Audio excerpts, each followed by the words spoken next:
maayong buntag. So intro pa lang, happy na kayo nga ato ang camera woman. So for today's video guys, abanti na punta back to basic. Humanata sa ato ang happy hour og pahuway, so mangita na punta og ikasakit sa lawas. Aw, char. Balik na punta sa ato ang mga nature tripping. So, niaging mga adlaw no nag-site-site na punta kung asa dapit maayo nga spot nga kaliguan. So, kani may ato ang napili guys. Kay, di ba akong gingon sa niagi na ko nga video is karon nga week high tide. So, naabot na dire sa dampa. Like adtong Domingo guys, nanabo ko pag exit na ko kani may ako nalabyan anak ko ay nindot ni siya dire nga spot. Okay, lalom-lalom ni dire dayon na siya maambak-ambakan. Mo dayon namang giabantihan guys, di ba mga abantiherns kayo me. Pag abot na mo di ani guys, dili na kami ang tao no. So naapoy nakauna di ari nga mamasol niya sila guys. Pero ang nahitabo kay wala kay sila naka-focus og pamasol kay agi sa amo nga pagtugaw di ari. Sorry kayo mga kuya. Dayon aside na nila guys nga mamasol. Naapoy mga batan-on di ani guys nga ilang tripping kay diri pud sila sa piyapi nagambak-ambak nangaligo. Ubay po niya sila guys. Dayon ang nahitabo ani is oy ako tayong suon guys ni backflip si tawag ana.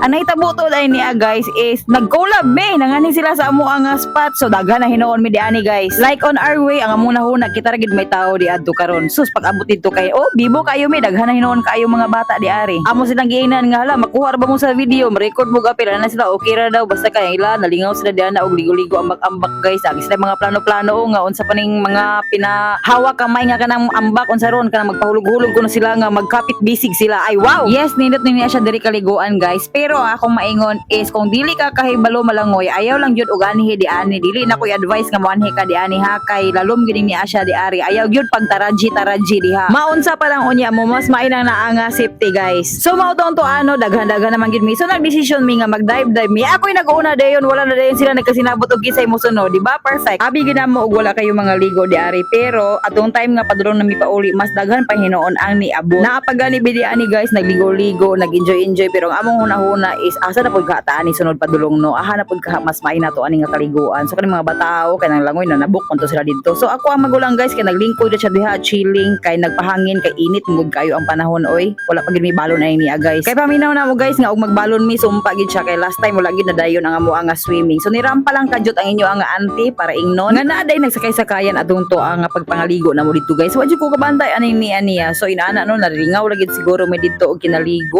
Karon pa nako siya nabantayan og kanos nga nag-edit nako sa video. Lami na lang man po dili muli ani niya guys kay agi sa kainit bitaw sa panahon. Lami na lang sige og maglusob di ani pero dili man po siya pwede no. So ay nagsayaw-sayaw ako ang camera woman. Nga lami kay sa feeling ang mag-dive dayon maghayang-hayang ana painit. Lami gid kay siya guys mo nga recharge jud kayo refresh recharge kamo diha unsa pa may inyo ang mga plano pangaligo na pud mo guys bali paggawas pud mo diha sa inyo apong balay pod. Hapit na mahuman ang summertime guys. So intawon panggawas mo sa inyo ang GC. So maura tong to siya guys. Salamat sa inyong paglantaw, salamat sa inyong pagpaminaw hangtod sa sunod higayon mag-amping ang tanan. Bye for now.